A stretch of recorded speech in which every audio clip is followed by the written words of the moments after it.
Great, fantastic, everyone. It looks like we are now live. I know that there's lots of people registered, but can't see who all has been able to join. So we'll give people just another minute or so before we get started, just in case there are any connection issues. So we'll kick off officially in another minute or so.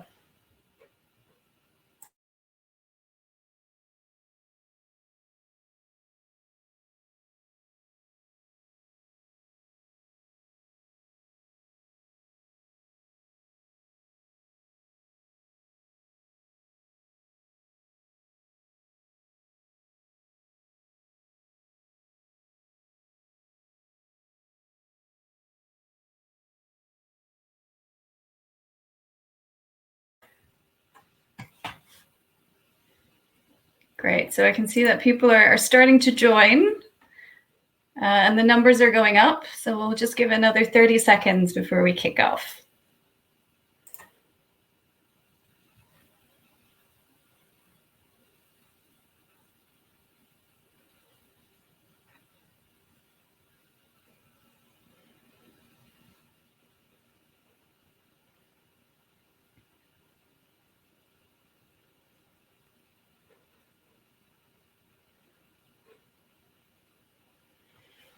All right, fantastic. We're 2 minutes in. I'm sure some more people will join us along the way, but we'll allow them some time to join as we just start with some introductions. So welcome, everyone. Fantastic that you're here. Let's make a start. Before I introduce myself, just to let you know, the event is being recorded. As you can tell, the only people who will be recorded are the ones on screen. So no need to worry about your cameras being on, and you are also already on mute. So no need to worry about that either. But we will be sharing the recording afterwards as well. So with that being said, let me introduce myself. I'm Saskia Heijnen. I look after health at the Clean Air Fund.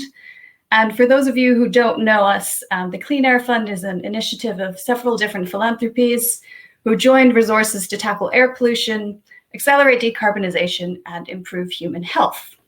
So how do we do this? We do this essentially by bringing together funders, researchers, policymakers, as well as campaigners to find and scale solutions that will provide clean air for all at a global level, but also in a few deep dive countries.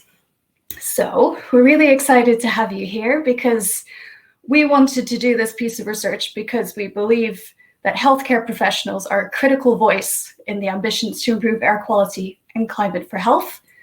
So we wanted to better understand how we can support different types of HCPs, healthcare professionals, and within different health cultures as well.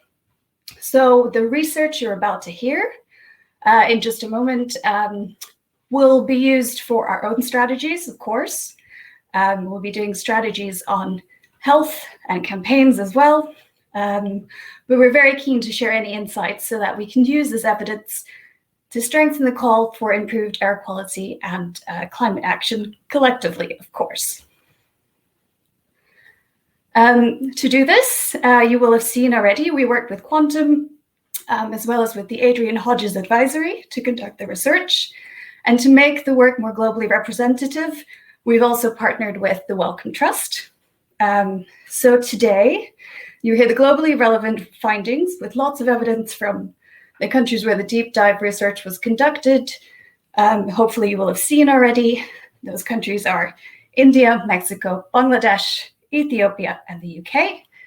There'll be an opportunity for questions and answers at the end as well. We'll share the report, we'll share the recording, and of course, we'll share the detailed country packs. Now, before we get on to the findings, I would just want to hand over to Siri from the Our Planet Health Program at the Wellcome Trust to say a few words. So, Jose, over to you. Thanks, Saskia. It's exciting to be here, and we're really glad to have been able to be a part of this project. For anyone who doesn't know, Wellcome is one of the world's largest philanthropies. We work to tackle the greatest health challenges of today and tomorrow. And from our perspective, this work extends Wellcome's tradition of support for research on planetary health, or on the intersections between human activity, environmental change, including climate change, and health, all of this through the Our Planet, Our Health program. This really comes at a critical time in a critical context. So even before the pandemic, this past year was meant to be a turning point on climate change, the first review of countries' commitments to action under the Paris Agreement, and the time when we really needed to get things under control. Of course, COVID-19 has brought new challenges and new opportunities. On the one hand, we know that the world is very much still struggling to beat the virus. Resources are strained everywhere. It's a very challenging time. But on the other hand, we've been forced to confront much more clearly the costs of inaction. Inaction on COVID, in this case, or on pandemic preparedness, but we also see that for climate. The recovery creates a real opportunity to take a new, sustainable way forward, and we need to take advantage of that opportunity. We know that air pollution has a special relationship with climate change in that it arises from many of the same causes, so tackling one helps us tackle the other. And from efforts like the Wellcome Global Monitor, which surveys people around the world, we know that health professionals are among the most trusted voices in societies everywhere. This research by the Clean Air Fund starts to define how we can activate those voices on this important issue. This year, Wellcome is implementing a new strategic vision in which climate and health will become one of 3 major challenge areas that we fund for decades to come. This work is part of our pivot to this new focus, which also includes the founding of a new health and climate network to coordinate advocacy for health in the climate discourse up to COP26 in Glasgow this November. So we hope to continue to work with the Clean Air Fund on these issues, and I'm really looking forward to hearing about the findings, and I'll pass it back over to you, Saskia. Thanks. That's great. Thank you so much, Jose. So I think we covered all the house rules. You'll be muted. Just in terms of questions, you should all be able to see a button at the bottom of your screen saying ask a question. So please do add your questions in there. There also is an opportunity to vote on questions. So if you have the same questions, do vote on it so that we make sure that we answer those. If there are questions towards the end that we're not able to answer, we will try and get through to those in a different way, but we'll see how things go. And with that, I'm going to hand over to Abby from Quantum, who is going to take us through the highlights of the research. Thank you very much, Saskia. My name's Abby. I work for Quantum. I led a lot of the research into the health communities. I'm very much delighted to be here today, sharing some of the highlights of that with you. I'm just going to share my screen, and hopefully everybody will be able to see a presentation shortly pop up. All right, that appears to be working. Okay, fabulous. So as Saskia and Jose just outlined, the sort of philosophy behind this project was a belief that the healthcare community could play a really vital role in tackling air pollution. And before I get into the findings, I'll just give you a bit of background as to how we approach this particular challenge. I think probably the first thing to say is that when we were devising our methodology, we knew that there were 3 essential things that we really needed to understand. The first was, how do health communities perceive air pollution? The second was, what kind of communications and strategies would encourage them to act on the issue? And the third was, what stops them from acting on air pollution today? And I think in essence, these sound like straightforward questions. But when you start to consider the differing experiences of healthcare communities around the world, the challenge actually starts to become quite complex. So, for example, we knew that the daily reality of a GP in the UK will be very different to that of a GP in Ethiopia, whose experience will then again differ greatly to an Ethiopian midwife. So there were quite a lot of different factors related to locality and roles that we needed to think about when we were designing the research. And this meant that we needed to make sure we spoke to quite a broad sort of representative cross-section of the healthcare community. So as Saskia has already mentioned, the research spanned 5 countries. We looked at the UK, India, Bangladesh, Mexico, and Ethiopia. For each of these countries, we ran 16 in-depth interviews and conducted a 200-person survey to validate the findings. And this really covered a cross-section of the local health community, whether it was GPs or specialists, to pharmacists, nurses, community health workers. That was tailored to the local context.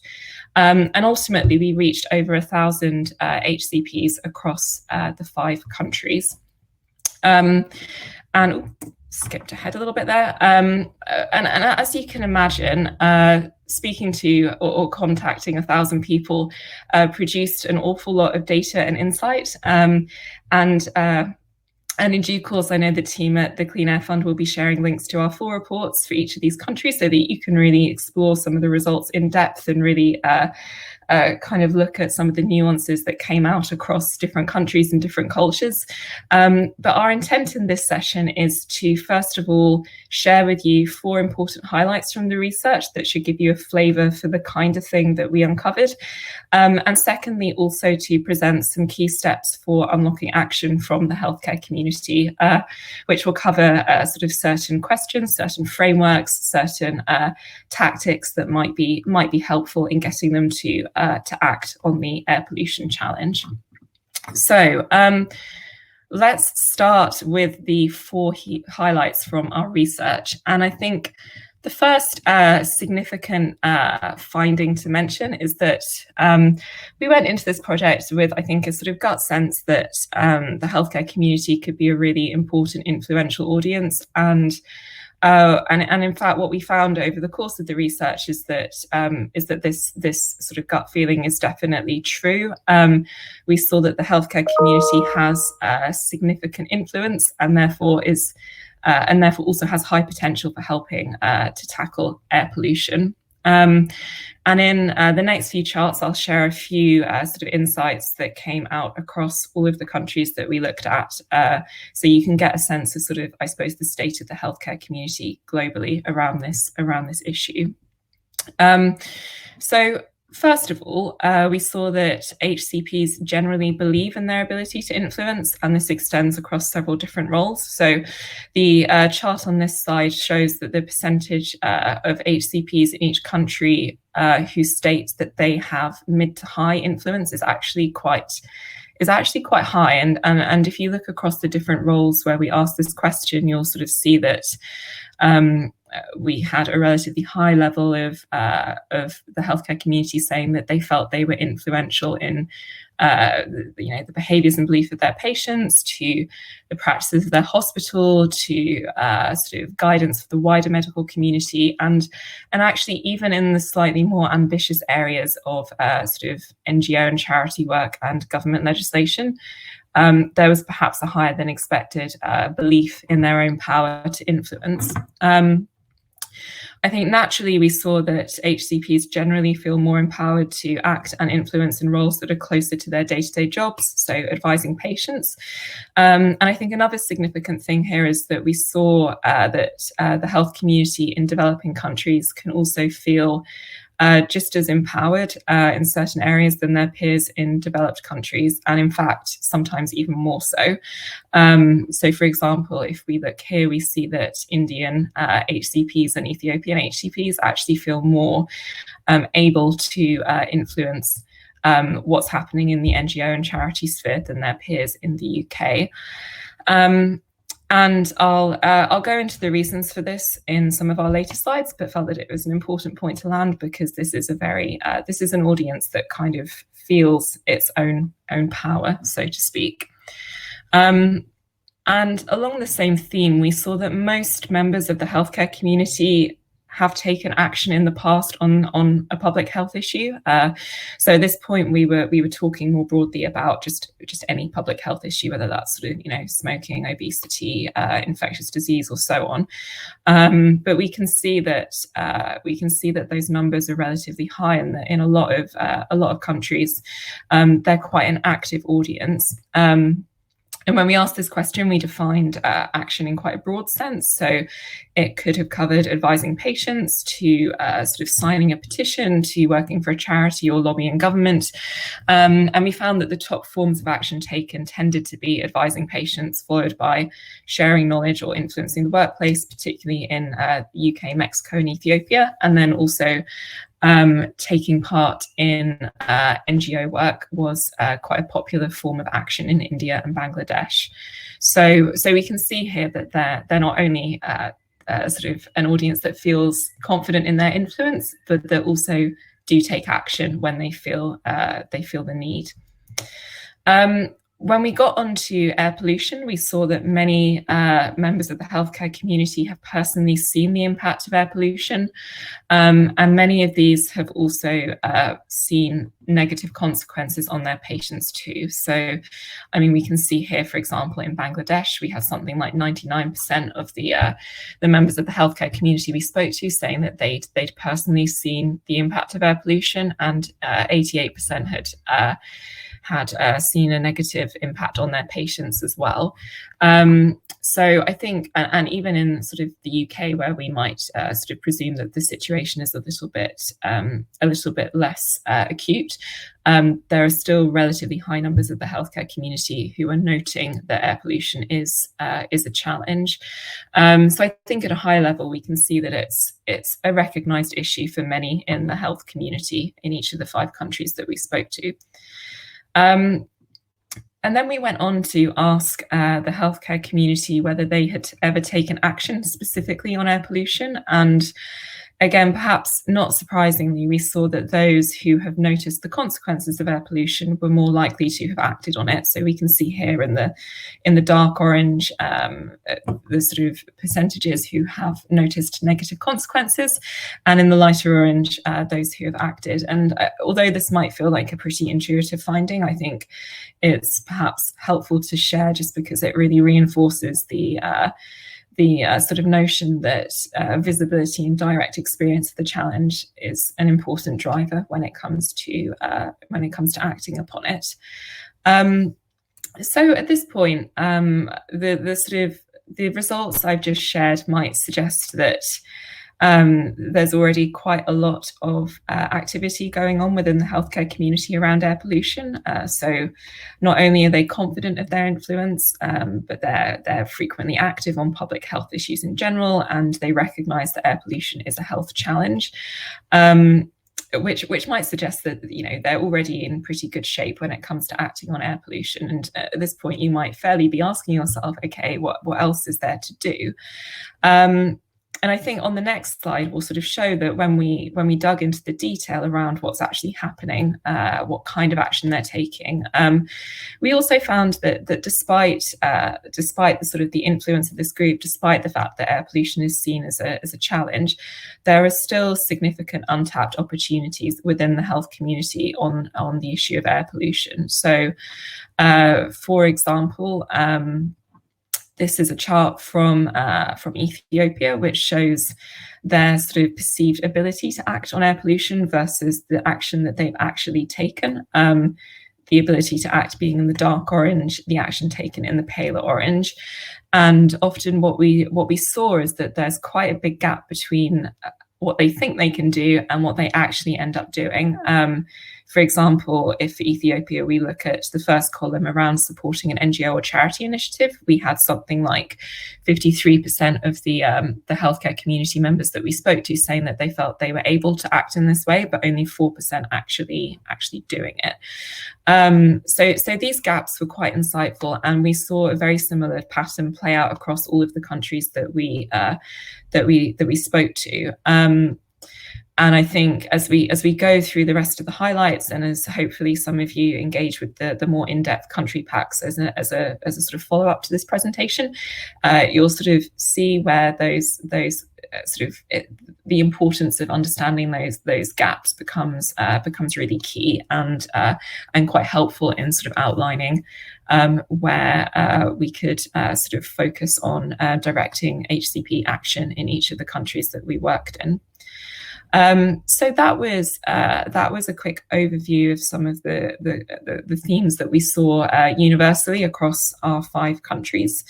And I'll move on to our second highlight now, which is around, which starts to get into, so what conditions actually encourage HCPs to act. And this second highlight deals with a finding that they act when they feel both high agency and high issue motivation.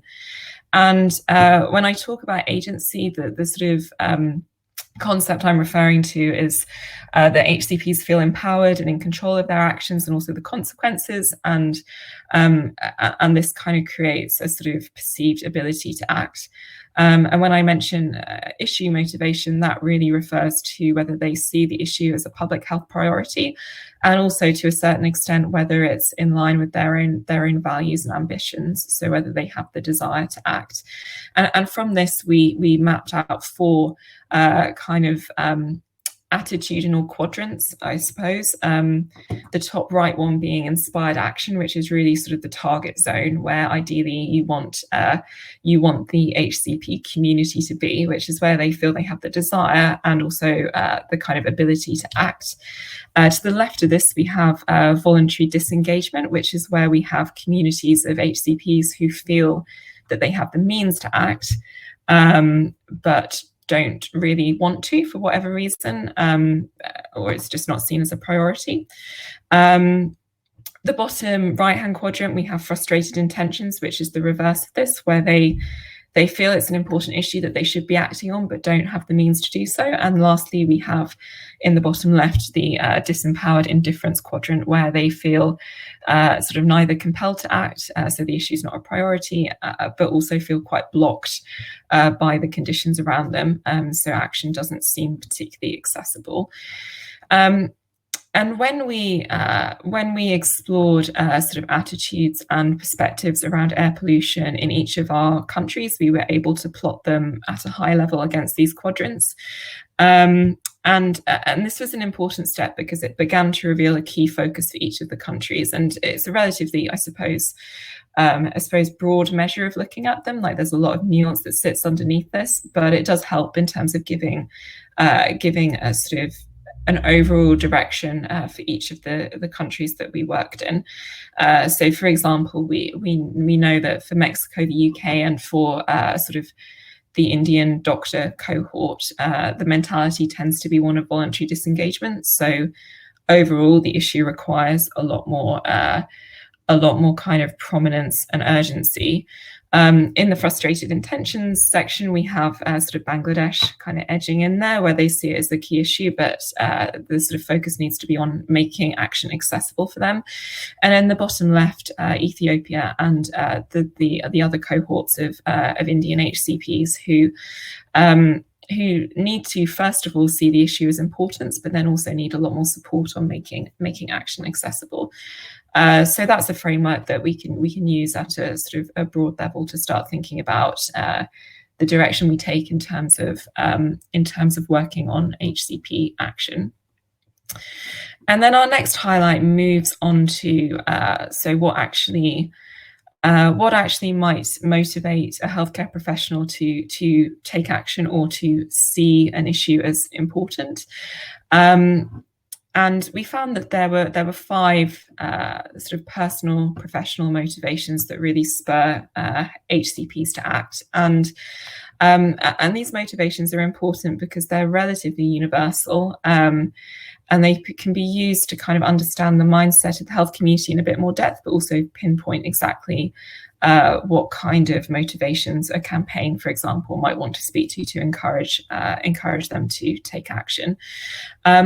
The first area was around security. So we might frame this mentality as I want to get through the day unscathed. And this really speaks to the, I suppose, very hectic lifestyle of most members of the health community, where essentially they're sort of looking for financial and job security, a release from day-to-day stress, to successfully conform to the kind of systems and protocols around them, and in some cases for sort of an extra financial or material reward. And this is kind of at the micro kind of internal focus end of the scale, where it's sort of more associated with their own personal needs and relationships. The next motivation was around care, so wanting to give meaningful help to individuals. And for a lot of HCPs, care was really their sort of the driving reason that they got into their profession in the first place. And this is really about sort of building individual relationships, helping patients to improve and recover, sort of accessing a feeling of altruism as well. And then the middle one is community, and this one's interesting in the sense that it doesn't actually necessarily relate to their identity as a kind of skilled medical worker.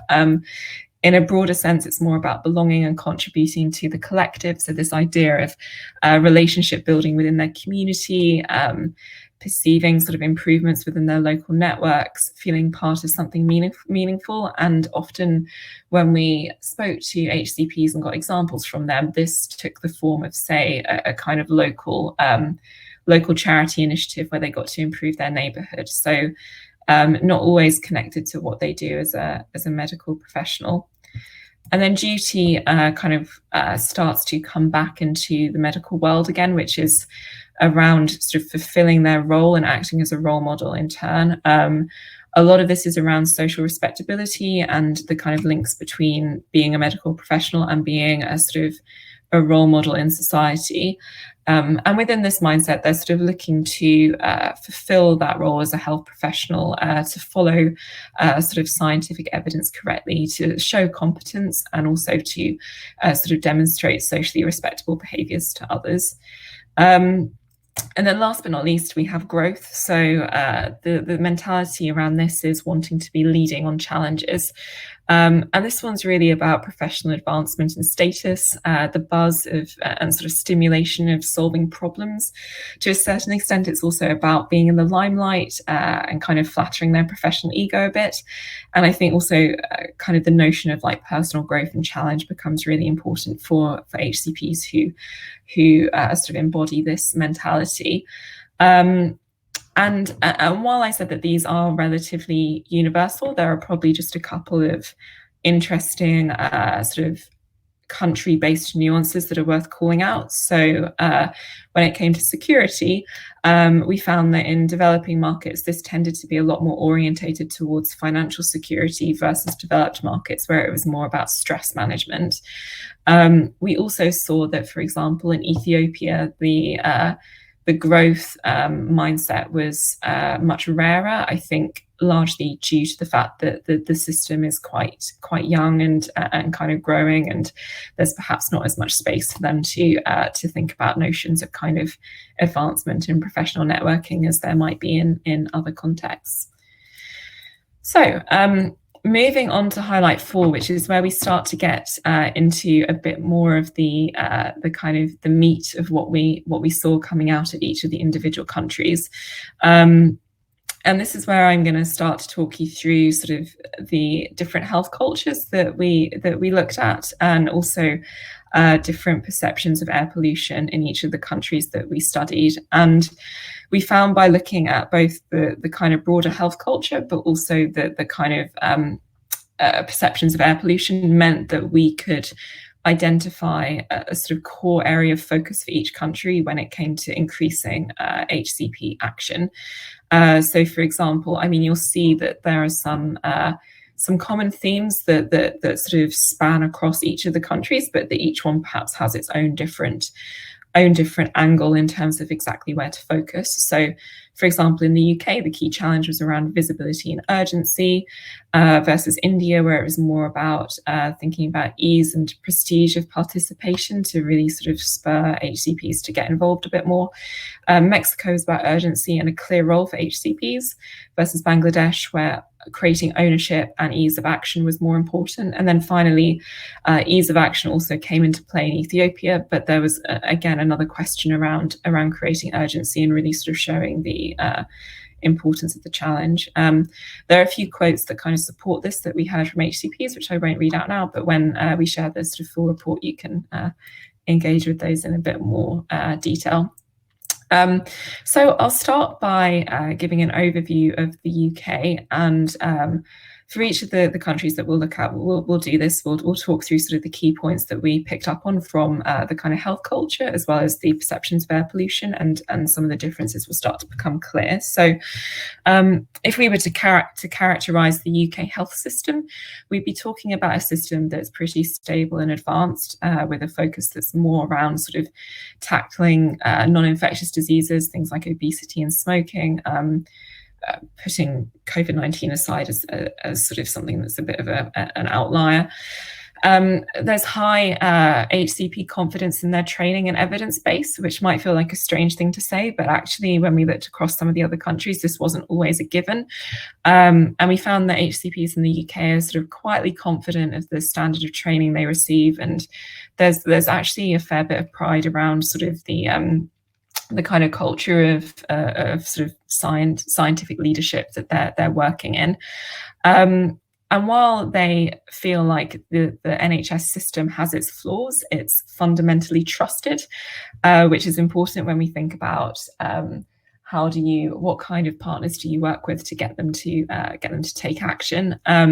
So while there were sort of frequent kind of complaints and grumbles about sort of the sluggishness of the system, sort of pressures on resourcing, and I think in particular sort of frustration around the kind of slowness of innovation, fundamentally the NHS and the kind of national authorities that work with it are trusted. We also saw that there's a low hierarchy between roles. Again, sounds like a strange thing to call out, but it's not necessarily a given when we look across different countries. And I think in the UK, there wasn't a sense that any role was superior to another, and they tended to work together relatively collaboratively. And then last of all, we saw that the notion of action both inspires and intimidates UK HCPs. So there's a growing awareness of activism within the UK, but some sort of hesitation and uncertainty around what it might mean for them in a professional sense to adopt a more sort of assertive campaigning profile on a particular issue. And then when we explored air pollution, we found that most UK HCPs really kind of the core of the issue is that they underestimate the presence and urgency of air pollution. So this was largely due to the fact that they don't fully understand the health impacts. So there's a lot of talk about respiratory illness, less understanding of things like kind of cardiovascular, neurological, childhood development issues. There was also a feeling of insufficient evidence. I think in the UK, quite a lot of evidence does exist, but a lot of this didn't seem to be reaching the HCP community. There was also a feeling that the sort of situation in the UK is actually quite rosy, like air pollution is subtle and hidden. And when HCPs think about air pollution, they tend to imagine the sort of smogs that might have been in the news from sort of reports of the situation in somewhere like Beijing, which they can't really relate to. And then finally, it's perceived as an environmental problem, which they don't necessarily understand what their role is in solving. And there's a lot more detail of this in the sort of individual country reports, but we can start to see some of their, we've chosen a few choice quotes that really sort of illustrate their feelings on some of these issues. So one paediatrician talking about how it doesn't do your medical career much good if you get labelled a left-wing rebel in relation to her feelings about activism and sort of taking action on public health issues. Another nurse who sort of says that a campaign would need the voice of the NHS, like people believe what they say, that institutional backing is really important. And then moving on to India. So this is where we start to see some of the differences emerging. And I think with India, we saw that it's a health system that excels for some, but is basic for most. So there's a real culture of excellence in specialist roles and particular kind of centres, but the reality is that a lot of the population still live without basic healthcare measures. We also saw that the HCP community are really often fighting to control this dual burden of infectious and chronic disease. So they have an awful lot on their plate in terms of tackling both the health issues of a developing nation, but also conditions like diabetes, hypertension, cardiovascular disease that are rising in the sort of particularly the young urban populations. There's also quite a strong hierarchy between HCP roles. So GPs and specialists really sort of enjoyed this exalted, sometimes almost godlike status, which gave them a lot of agency, a lot of empowerment to feel like they could make a change. Whereas some of the other roles we spoke to, so sort of nurses, pharmacists, community health workers and midwives, often felt that they have to defer to the authority of these other roles and are a bit more hesitant about kind of stepping outside of the boundaries of what might be expected about them. At the same time, there was also a very strong duty to help others with their skills. And I think in contrast to the UK, there was quite a well-embedded culture of sort of NGO and charity activity, where HCPs really sort of sought to use their skills for charitable purposes, for sort of educating the population, for spreading good public health advice and so on. However, at the same time, a lot of them also highlighted that there are cultural and governmental issues that can sometimes really undermine these good intentions. So some of the things they mentioned were Oriental fatalism, where patients sort of defer seeking advice because they sort of feel like what will be will be. The rise of fake news and also persistent government corruption, which can really sort of undermine some of these the wider systemic improvements that are taking place. And then when it came to air pollution, I think a lot of them realised that there was an issue. We spoke to a sort of urban cohort of HCPs, but the challenge is that they often deprioritise it versus other issues and can't really see clear ways to make an impact. So key challenges here was that they're often overwhelmed by those more immediate problems. There's low awareness actually of the severe long-term impacts, so it's seen as quite an acute issue. And again, those sort of longer term developmental, neurological, cardiovascular issues aren't always understood. They also felt that there was a lack of practical solutions for an Indian context. So although a lot of the there's a lot of news around the air pollution situation in India, there's a challenge in that a lot of them felt that the solutions are designed for a more developed context. And again, similarly to the UK, this theme will come through again and again. It was seen as an environmental problem that wasn't really their responsibility and that needs quite a lot of input from various other actors in order to solve it. And if we look at the sort of kind of quotes that we got from the health community when we spoke to them, so we have one GP who talks a bit about sort of rural areas being bogged down in superstition. He's involved in a drive in Tamil Nadu to sort of take scientific principles to them. And then at the same time, we have a pulmonologist who highlights the fact that people know that the quality of the air is deteriorating, but because the diseases linked with air pollution don't have an immediate effect, people don't take it particularly seriously. So again, highlighting that tendency to deprioritize it as an issue.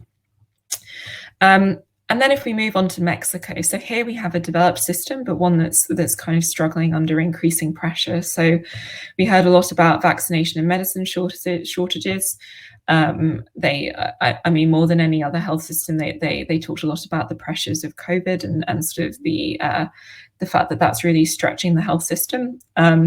They also felt quite sort of disillusioned, I think, at times by the public-private divide within the health system. And a lot of HCPs really want to work in public health, but aren't particularly well paid to do this. And as a result, they take on private roles and have quite a sort of fragmented schedule, which then kind of dilutes sort of responsibility around certain issues.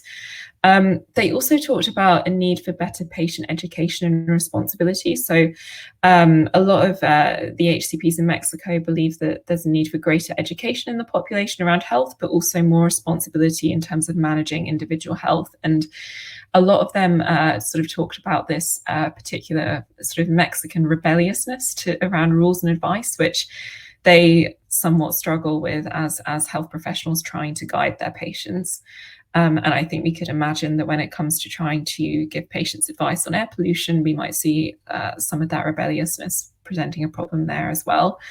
It's a non-hierarchical but self-contained medical world. So a little sense of hierarchy, but quite insular. So we found that a lot of the sort of different roles in Mexico kind of focused on their individual skills and weren't hugely sort of didn't seem to be hugely sort of motivated or expected to kind of branch out beyond their kind of immediate cohort. And then finally, like, government was seen as a key sort of supporting factor in solving public health issues, but was often described as distant, disengaged, defensive, sometimes also corrupt. So that really kind of undermined their sense of effectiveness and agency.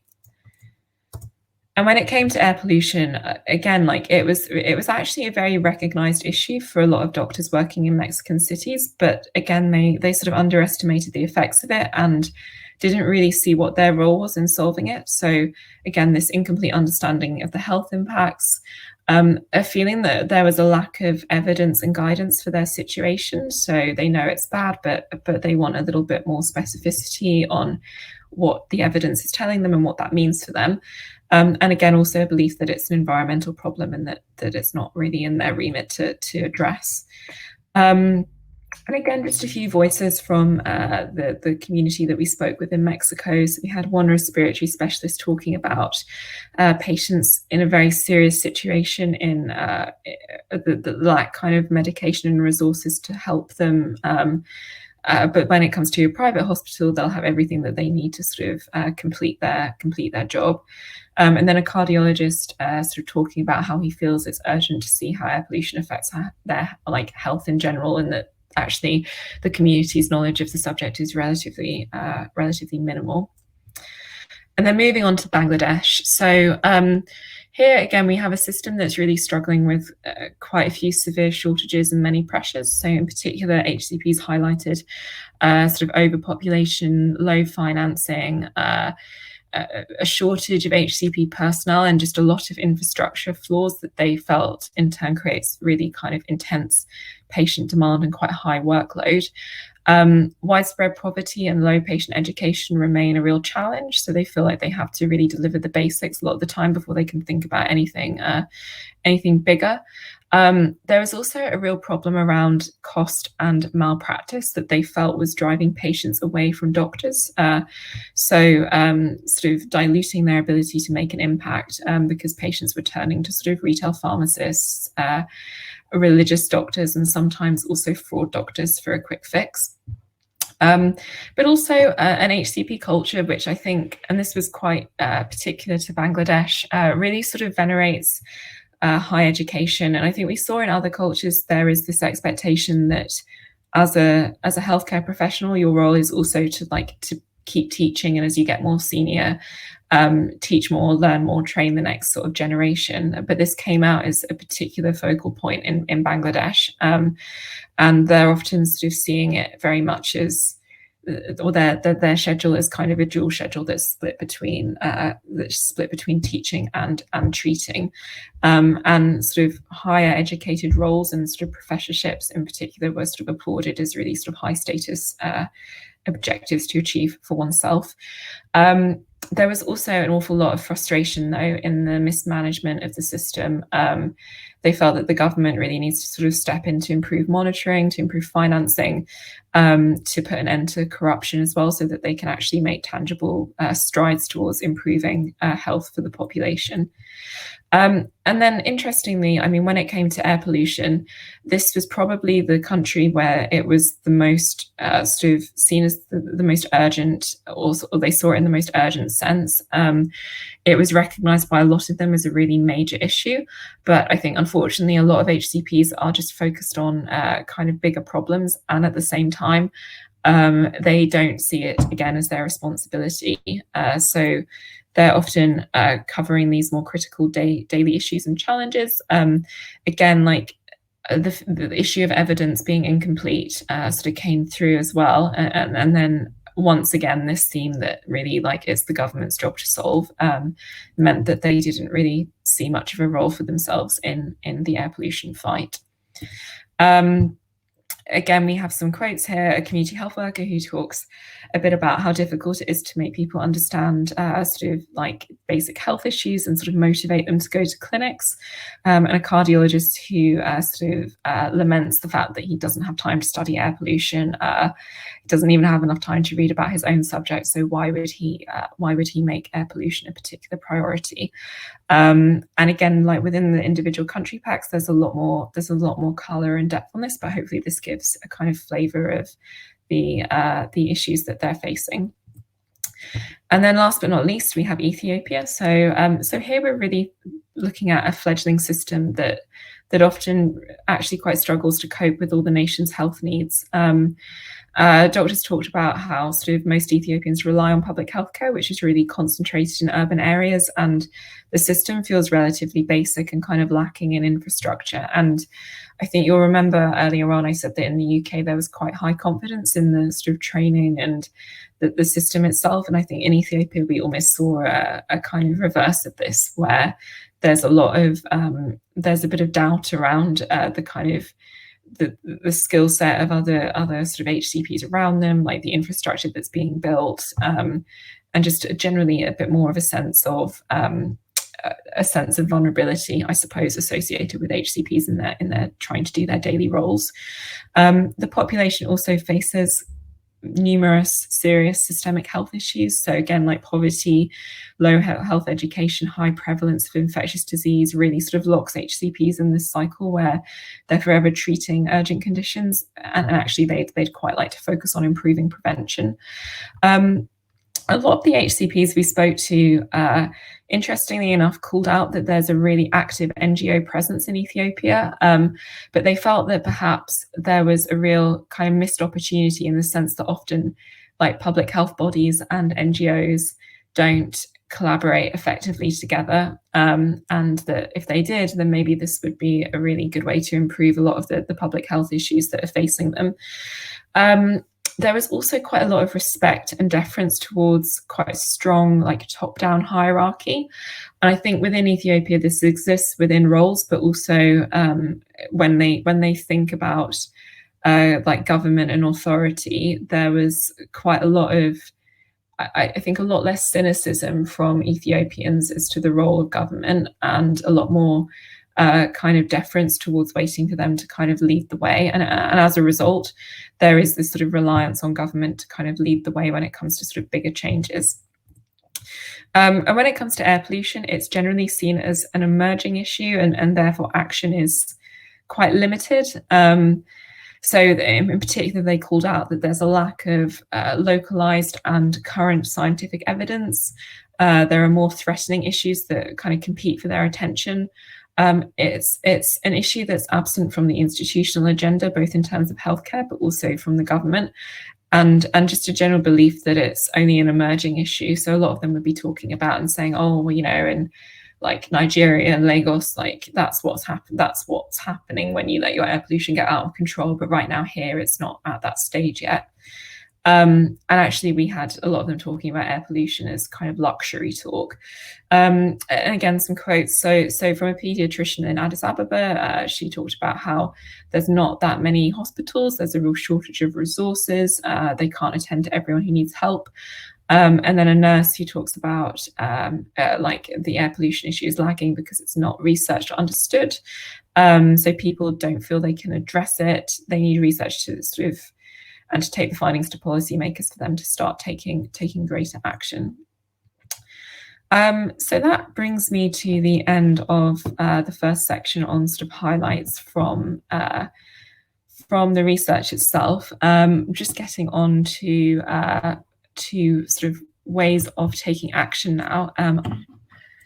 And I think if we were to look back at everything we learned, looking across the different countries that we did research in, but also at those specific sort of personal professional needs, local health cultures, and local perceptions of air pollution, we could summarize what we've learned as a range of barriers and drivers to action on air pollution. And in the barriers section, we have first of all sort of competing stresses that need to be taken into account. So the fact that HCP's headspace is often occupied with higher priority issues, the fact that some feel too junior to make an impact. There's maintaining their standing, so the feeling that getting action wrong could hurt their reputation, or that it's not reflected in official training or guidelines. Overcoming helplessness, so trying to get others to care, a feeling that there's nothing their patients can do. So how do you tell a patient to limit their exposure to air pollution, for example, if they live on a busy road. The fact that the government in some cases feels like it won't act or listen. Then there's misunderstanding the problem, so that it's a problem for other experts and that there isn't enough evidence. And finally, that there's a lack of inspiration on the type of action they could take. So looking for greater clarity on the role they could play, but also looking for greater and higher status leadership around the issue. And then we have our drivers, and a lot of these relate back to some of those personal and professional motivations I talked you through earlier. So the idea that if they acted on air pollution, they might be able to give something tangible back to enhance the lives of patients, their community in a meaningful way. The idea that they could feel part of something bigger and contribute towards a sort of a better community. The sort of opportunity to live out core HCP values and identities. So using action as a means to fulfill their duties as a health professional and also making good use of their sort of particular unique skills. And finally, gaining recognition is also a potential way to drive them towards action. So rewarding them with sort of high status recognition around the action that they take. And when we were looking at how we turn these barriers, these drivers, everything we learn into tangible suggestions as to how people looking to engage the healthcare community might start. We built out 8 different action areas, which all come with different kinds of tactics, which are designed for organizations who are looking to encourage HCPs to act. And we plotted these across 3 different horizons, because we also found that there are some actions and some tactics which really depend on the earlier success of a different type of action or tactic in order to make an impact and to work in the way they're supposed to. So at Horizon 1, we had first of all making air pollution visible and measurable, designed to sort of tackle the feeling that it's not an issue and that they can't really see it. We have generating and driving evidence. Evidence has been a constant theme, and I think sort of filling in those gaps is really important for this community because they're so orientated towards what's coming out of the scientific community. And then thirdly, we had embedding air pollution guidance into health systems, which sounds like a relatively sort of dry action area. It's not tremendously, it's not a kind of really exciting campaign, but it is a really key and vital unlock, I think, for a lot of HCPs, particularly those who don't feel empowered to take action and sort of fear the consequences of stepping outside their day-to-day role. And then at Horizon 2, we had humanizing the issue. So we saw that often HCPs don't always relate air pollution to a particular demographic or victim, and that sometimes when they are acting on a particular public health issue, the fact that they can relate it to an individual or a more sort of emotive story is quite key in sort of driving that action. We also had facilitating and celebrating role models. So as we've seen from some of the previous slides, the feeling that they don't know what kind of action they can take, and that solving air pollution is a challenge for some other kind of expert is often a barrier, and celebrating those role models really sort of helps to overcome some of that challenge. And then making wider action easy and simple. And when I say wider action, I mean sort of beyond the more accessible action forms like advising patients when it comes to, say, lobbying or taking part in a campaign. There's a real kind of need for materials and guidance that make that next step feel sort of easy and simple. And then getting on to Horizon 3, which is by this point when you probably have a kind of cohort of HCPs who feel quite kind of engaged and empowered around the issue. You might want to create a community of HCPs who are dedicated to the challenge. So start to sort of build a bit of momentum around the existing activity and make it into more of a kind of group effort. And also turning action into professional currency. So linking it to status, perhaps also linking it to qualifications. And if we look at some of these action areas in a little bit more detail, I'll just share a few potential tactics. So for making air pollution visible and measurable, that might mean distributing air quality meters in a more sort of measured and systematic way to hospitals and clinics, so they can actually kind of be alerted to when air quality is low. Issuing best practice guidelines on clean air for hospitals and clinics, and maybe even using sort of simple design hacks like the cyanometer, which is a disc of blue that's sky blue that can be held up to the sky to make it easy to see when air quality is dipped. And I think this area around making air pollution visible and measurable is particularly relevant. We saw in the UK and Ethiopia, where there's a feeling that either it's an issue that's still emerging, or it's no longer an issue. In the case of the UK, where there's memories of pea supers and now feeling that we've improved. And then around generating and driving evidence. So tactics here might be looking at more evidence around the long-term effects. This is a real gap. It might also be focusing on tailoring the evidence to specialisms, demographics, and also different localities. So HCPs get a kind of, I suppose, evidence that feels hyper-orientated to their particular skill set and interests. And also inviting HCPs themselves to take part in some of these data gathering initiatives could be a good way to build momentum around the exercise. I think particularly the UK, Ethiopia, Mexico, and India would benefit from some of these interventions. And then embedding air pollution guidance into health systems. So I think this is more about working with education curriculums and national guidance, creating clear patient action as well, that HCPs can talk their patients through around how patients can reduce their risk. And I think in more developed contexts, incorporating air pollution into sort of preventative health campaigns and sort of highlighting it as a risk factor. And in developing countries, also embedding it into the work of some of those NGOs who already have a really strong presence on the ground, and where there's a strong culture of HCPs working with them. And then Horizon 2, which is really where you sort of start to get into deepening emotional engagement and increasing ease of action. So for humanizing the issue, there might be a job to do around storytelling with sort of an angle on a specific victim. So for example, in the UK, there's been a lot of publicity around the Ella Kissy Deborah story, which has proved to be a bit more of a, I suppose, emotive way of engaging the HCP community and also the wider public in the dangers of air pollution, and just generally telling the stories of how people's lives have improved as a consequence of small kind of everyday action on air pollution.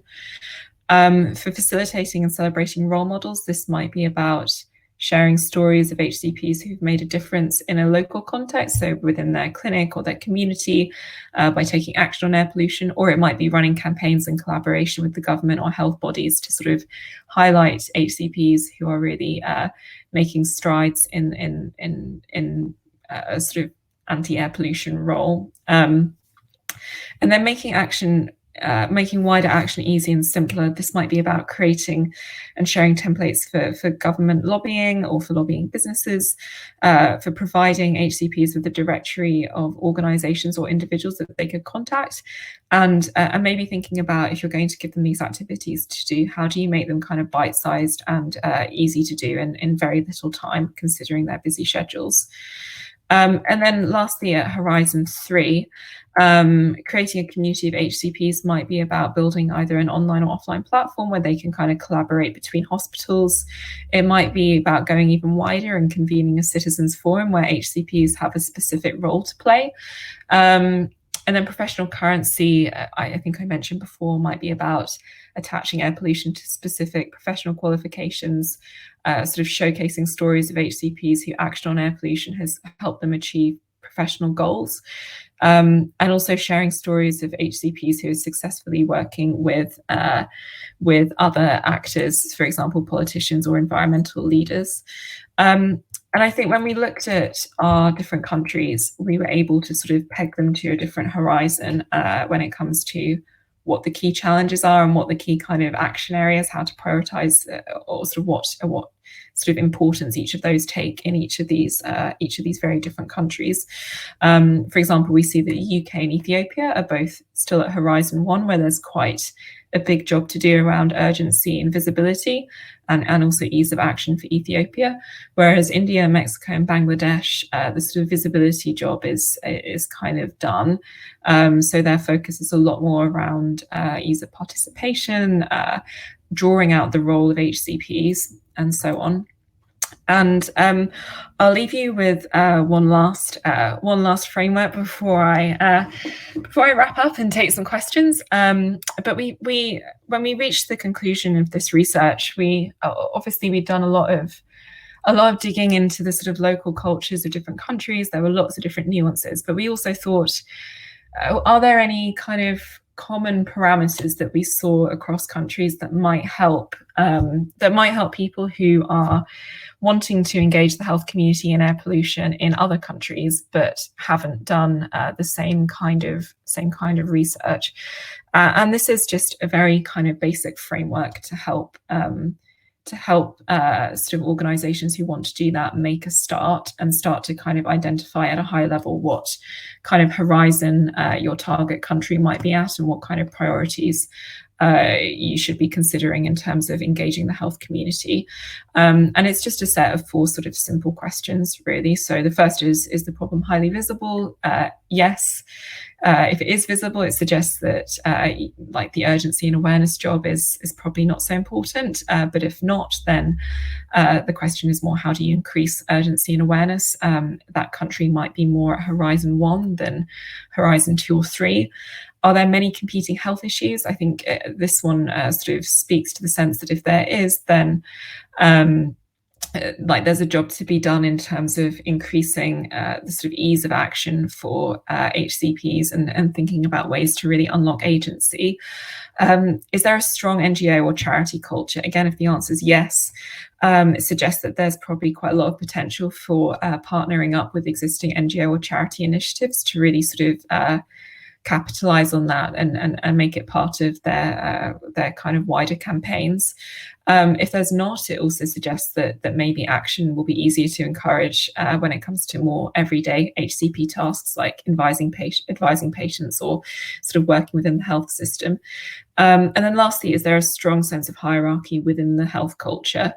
I think if there is, then that suggests that junior roles need a little bit more guidance. They need their action to be sanctioned by authority. That piece around embedding it in the kind of wider healthcare guidance and systems will be really important. Whereas no suggests that you can kind of adopt a relatively broad approach to all of the HCP community, and that they're going to be quite they're all going to be open to sort of acting in similar ways. So that was a real kind of whistle-stop tour through everything that we learned and some of the key sort of ways of interpreting this and taking action. So I will again stress that there's a lot more detail, a lot more nuance and colour that kind of sits under this for all of the different countries. But I will also stop here because I've talked a lot and there might be some questions to answer.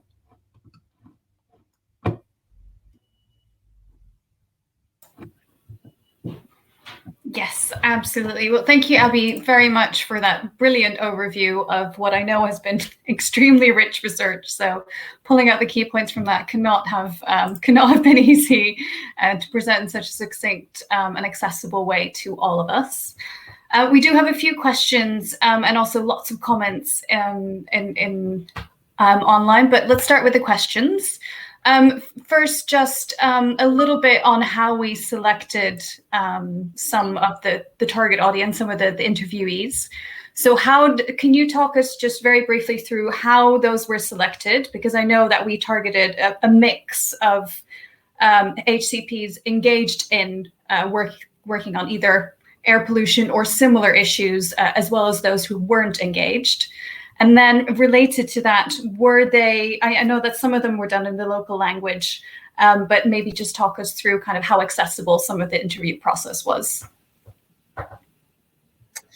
So when it came to choosing the sample for the research, we wanted to get a good kind of a good spread of different roles, thinking about kind of where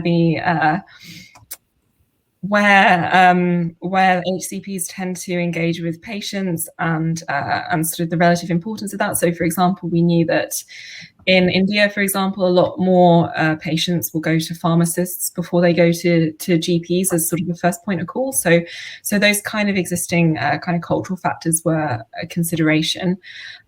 We did also make sure that we got a spread of HCPs who were, as you just alluded to, Saskia, some of them were really engaged with the air pollution issue. We spoke to just a sort of handful of those because we felt they probably wouldn't be as representative of the wider kind of cohort of HCPs, but we did make sure we got a couple.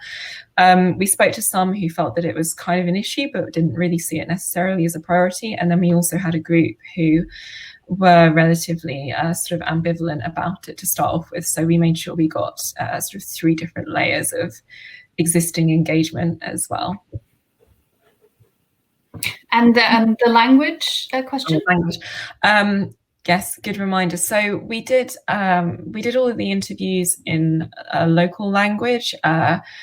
We had an option for some countries where they could do it in English if they wanted to. So I think India and Ethiopia were one of those. And we had all that sort of conducted and moderated and translated simultaneously as it went. So we were well, in the case of the UK, I was just doing those in native language, but for the other countries, we were watching and observing those as they happened and kind of asking for translations and sort of linguistic nuances as we went along if we felt that something was unclear. Fantastic. And then related to that, I suppose, you talked a lot about the different types of HCPs, not just in the different countries and the different health cultures, but also the different types, whether they be nurses, physicians, midwives, etc.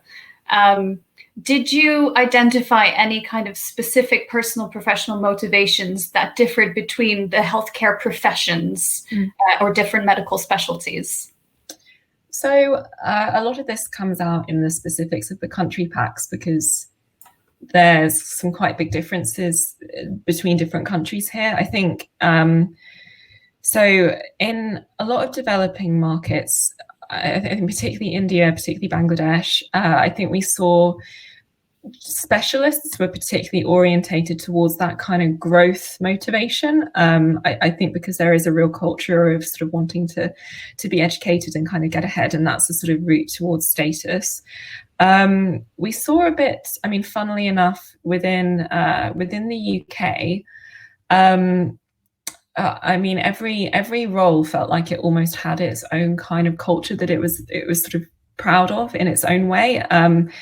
And that actually, if you were looking at, say, like nursing and midwifery, on the face of it, they didn't appear as, say, growth orientated as some of their peers who were working as specialists. But then when you dug into it, they kind of were, because although they weren't looking to, say, take part, drive a clinical trial or run a conference, their growth orientation tended to be more driven towards things like setting up a kind of network to collaborate with other individuals in their profession. So moving things forward at that level. Yes, hopefully that answers the question. There are other differences within the reports as well on kind of the culture of different roles. Yes, and a really great also opportunity to flag again that this webinar covered the kind of the overarching findings, but there are specific country packs as well, and all of those resources will be available on the Clean Air Fund website. Other resources that are being flagged by all of you in great numbers are being listed in the comments right now. So what we will do is we will endeavor to share all of that back with you as well, because there's some really great toolkits and papers, etc., that I think could be really valuable to the community as a whole. So we will endeavor to do that. I think one of the key things that has come out of the comments actually is around creating a community of practice. And I know, Abby, that this was a little bit further down the kind of the tiers, and that not everyone had kind of gotten to that community of dedicated healthcare professionals that are focused on air quality. But there seems to be a few different initiatives of creating a community of practice, which might actually be able to help back with some of the earlier stages of sharing tactics and training, and even just some inspirational stories of how you might be able to engage or facilitate action in general. What are your thoughts on that, on possibly having kind of a global network or a regional network of HCPs to kind of then go back and help with some of those earlier stages? I think there is, one thing we did see is that there are, sort of, I suppose, in a lot of countries, there is an existing kind of smaller cohort of HCPs who are quite engaged with the challenge. We deliberately found some of those people for our research, so I don't know how, I don't think they sort of, I don't think they're reflected en masse in a sort of wider sense. But I think, you could make a sort of argument for maybe getting some of those really sort of already highly engaged individuals, of whom there aren't a huge amount, but might be quite loud voices together to sort of start on some of that journey. But I think if you're looking to sort of make sort of large scale kind of mass action, those sorts of earlier horizons are key to pin down as well. Yeah, absolutely. I think that is the end of the questions. So if you have any burning questions, now is your chance. If of course you want to digest the papers, have a look on the website and maybe look at some of the country specific documents as well. Then of course do feel free to get in touch and we will try and answer your questions as best as we can.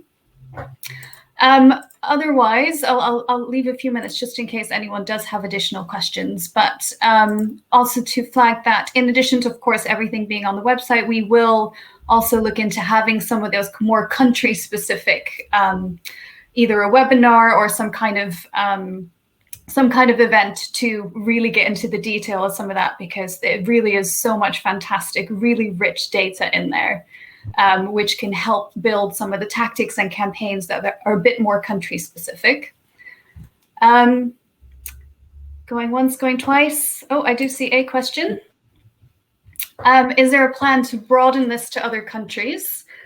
At this moment in time, there isn't.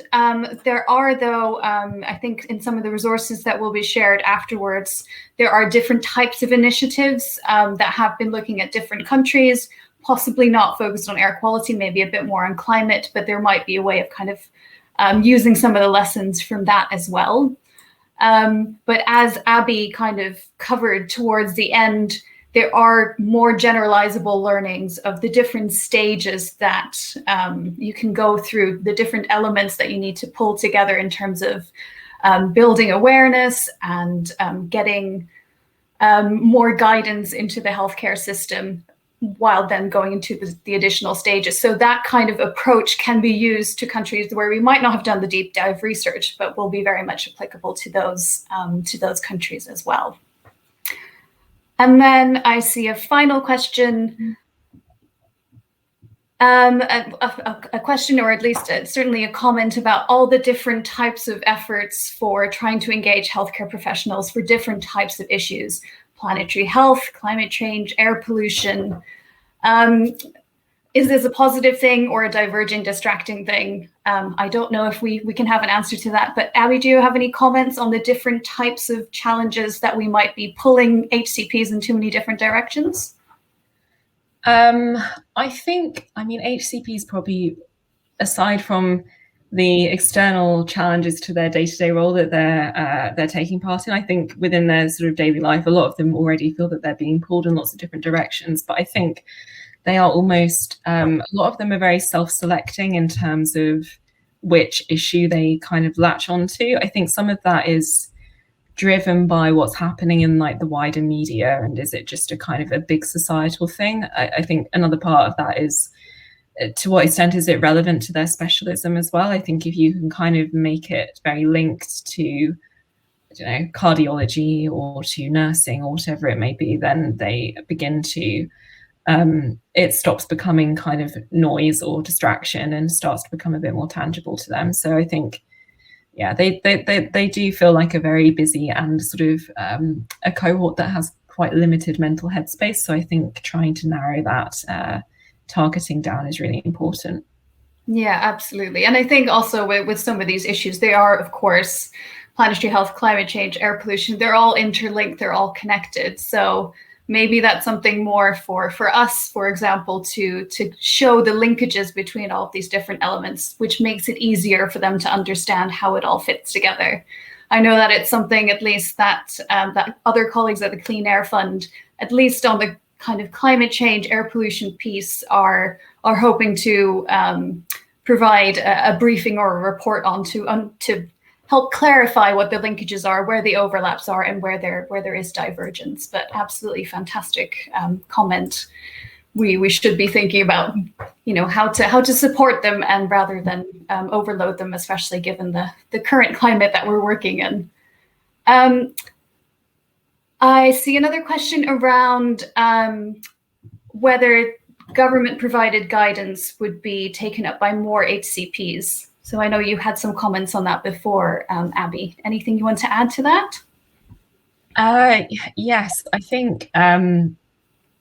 think this is actually really important. I think if there was government or specific government guidance, or at least guidance that comes through the kind of national healthcare system through government, that would probably have quite a big impact. I don't know if it necessarily has to even be complex or sort of like labor-intensive guidance. It could be as simple as just monitoring the air quality in their particular clinic or hospital, or asking a patient if they live near a busy road. But I think that would be really important, and probably galvanize quite a lot of them to do more. Yeah, and I think in various countries, slightly depending on the healthcare system and the health culture there, having clear evidence and clear guidance by either senior HCPs or the government can really help kind of provide that context for other HCPs as well. And then the final question before we draw it to a close is around the Paris Agreement. Why don't we follow up the Paris Agreement with exact roles of different professions in mobilizing efforts needed to achieve the goals? And of course, that is something that I think a number of organizations, of which there are representatives here at the moment, adding resources and joining this briefing, are thinking about. How can we create roles and engage different types of professions to be able to support the Paris Agreement? And I suspect there's lots of different things in the works, some already in the comment section that we can share after this, because absolutely COP is something that we should all be working towards, and hoping that we can make it a bit more of a health COP this time around. Okay, fantastic. I know that we are, coming to time. Thank you so much, everyone, for having joined us, for all of your questions. A very, very big thank you to Abby for taking us through that, to our partners at Quantum, AHA, and Wellcome, to all of you for joining. Just again, that reminder, the global and country packs will be on the website, on the Clean Air Fund website. We will probably also have some country events, so keep your eye out for that. And with that, thank you. Have a lovely morning, afternoon, or evening, wherever you are. And we look forward to continuing to engage with you. Thanks so much.